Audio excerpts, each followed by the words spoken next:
मौसम विशेष बुलेटिनमा यहाँलाई हार्दिक स्वागत छ। म देवानन्द नेउपाने। कैलालीको मोहना नदीको बाढी बढ्दो क्रममा रहेकाले नदी किनार क्षेत्रमा बासिन्दालाई आज बेलुकासम्मै सतर्क रहन जल तथा मौसम विज्ञान विभागले अनुरोध गरेको छ।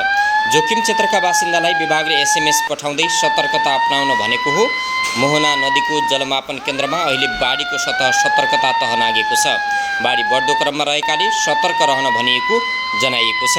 आज बिहान 7 बजेसम्म मोहना नदीको जलमापन केन्द्रमा बाढीको सतह 3.06 मिटर पुगेको छ। 3 मिटरसम्म पुगेमा सतर्कताको तह र 3.60 मिटर पुगेमा खतराको सतहमा पुगेको मान्ने गरिन्छ।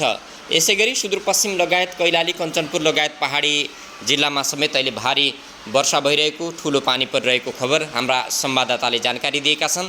कैलालीको चुरे क्षेत्रमा पनि अहिले भारी भीषण पानी परिरहेको जल तथा मौसम विज्ञान विभागबाट पनि जानकारी लिन सकिन्छ भने हाम्रा संवाददाताले पनि विभिन्न ठाउँबाट खबर प्राप्त भएका छन्।